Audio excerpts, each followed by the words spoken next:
It's just a normal day. I'm going to work like everybody else, and I'm sitting at my desk, and a bomb goes off.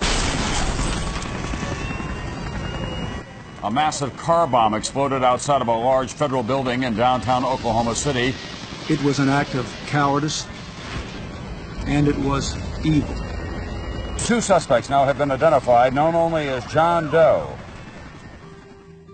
I fall 3 floors, buried alive for 6.5 hours.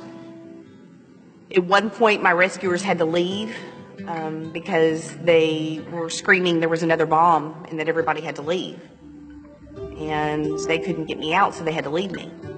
So I'm laying there, buried alive, can't see anything, can't move, but I know there's another bomb that's getting ready to go off.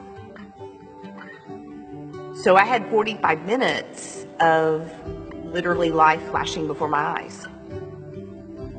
And I thought about a lot of things. I thought about how I was 28 years old and I didn't really have anything to show for my life. I mean, it was gone. I was 28 years old and it was too late and I'm done. And I was filled with regret, truly. And I laid there and started bargaining with God, and just started, praying, and if I make it out alive, I'll never live my life the same. And I made it out alive, and I'm never living my life the same. I was a cyclist at first, and then somehow decided I wanted to start running because we have a marathon that honors the people that were killed in the bombing. And so I was passing out medals and I saw people running, crossing the finish line that were like fat and old and crippled. And I'm thinking, well, if they can do it, I can do it. So I decide I'm going to run and honor my friends who were killed. Sounds really noble, really great. I tell everybody. And then I show up to do my first training run and discover I don't like running and I don't know how to run. Okay. So you start out, you tell everybody, I'm going to do an Ironman. Man, all your friends are there. Everybody's like, yeah, you're badass. You're going to do an Ironman. You might even train together. We're doing this and everything. But there is a moment in every race and in life where all those people are gone, the spectators are gone, and it's just you. And it's just you and your pain. And you're thinking, why am I doing this? Why did I do this? I'm not one of them. I'm slow. Look at my pace. I'm not even doing what I was supposed to be doing.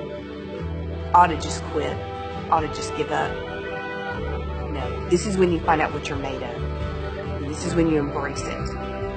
You embrace the pain, embrace the suck, and you say, this is life. I'm alive. You know what? The fact that I'm feeling this means I'm alive. And there's a lot of people who aren't alive. There's a lot of people. That's when you sit there and you think about all the people in your life battling cancer, battling all kinds of things.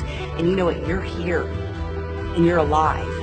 And the thing is, that pain is temporary. That victory, that lasts forever.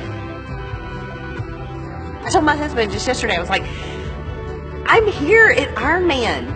I mean, if you would have told me this like 10 years ago, you're going to do an Ironman, it would have been no different than you telling me, you're going to get a rocket and go to Mars one day. I mean, there's no way I would have ever dreamed that. I weighed 355 pounds. This is amazing. You can even think back to your own life. Some of your darkest corners turn into the brightest paths. But it's up to you. It's how you deal with what happens to you, that adversity. So I don't know if that bad thing caused that good to happen, or it's just how you're choosing to respond, how you're choosing to take control of your life. Without a doubt, this is the biggest challenge of my life. I have embraced my second chance at life completely, and it's amazing.